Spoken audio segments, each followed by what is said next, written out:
The Native Tree Area Scheme, or NTA, is one of the most popular new forestry initiatives. So the beauty of the Native Tree Area Scheme is that it allows their farmers to dip their toe in forestry.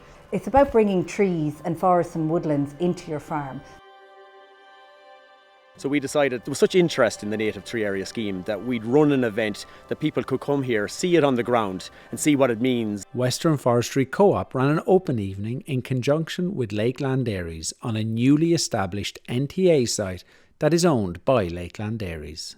This new scheme is good in that you can plant 2.5 acres, a hectare of land. You don't need a license for it, so it's simple from an admin point of view.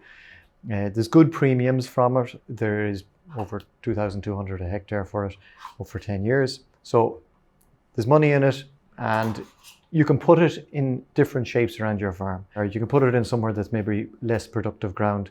And so that kind of area can be maneuvered around quite easily, and it's ticking all the boxes. It's doing what you need to do on your farm. Western Forestry Co-op and Lakeland Dairies have their own unique story and a shared vision for Irish forestry. Western Forestry Co-op and Lakeland Dairies have a long history. They're a founding member and shareholder of Western Forestry Co-op since 1985.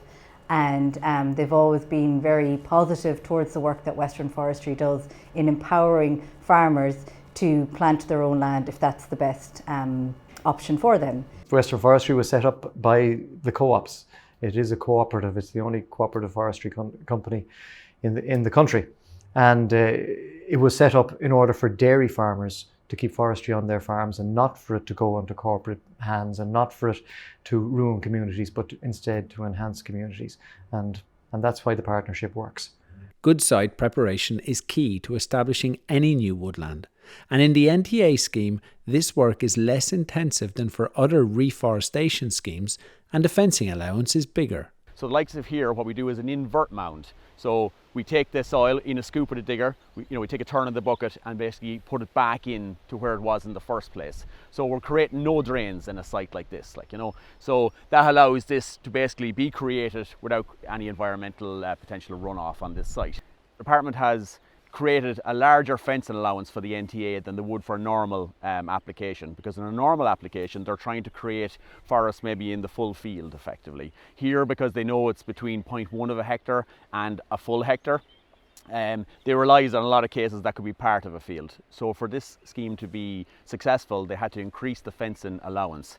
So there's two options, two elements within the Native Tree Area Scheme. One is called Native Woodlands Trees on Farms and Native Woodland Trees along riparian areas.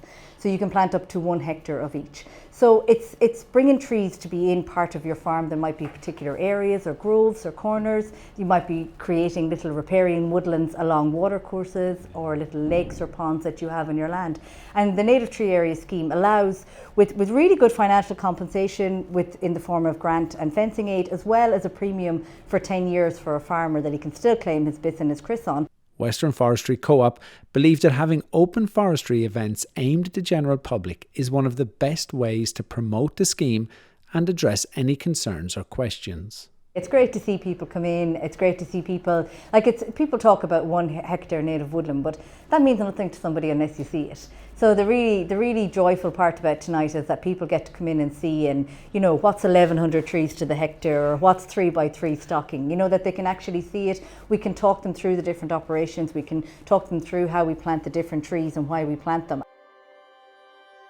I was interested in what grants were covered for fencing, say, or what fencing was needed, what species could be planted, or what species went together.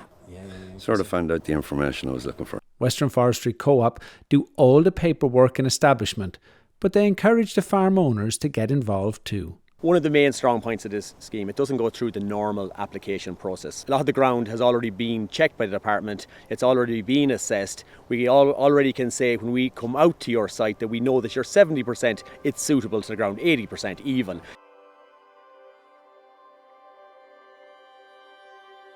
We do encourage owners to get involved in their own woodland. It's a nice place to be, it's good for the headspace. Come out here, clean around the tree yourself, but we'll do it either way. But look, we recommend that people do come out and get involved. That's really what's key about forestry, is at that beginning stage that the landowner comes with you, that they understand and that they get excited about what they're doing, because these trees are ultimately theirs on their land. And like, they're the custodian of that forest. They're the person who's going to be managing and looking after that forest during their lifetime and then handing it on to the next generation. So the evenings like this are really key for bringing landowners and the farming community with us to show them all the positive benefits and elements of forestry. Contact Western Forestry Co-op for all your forestry needs. Thanks for watching.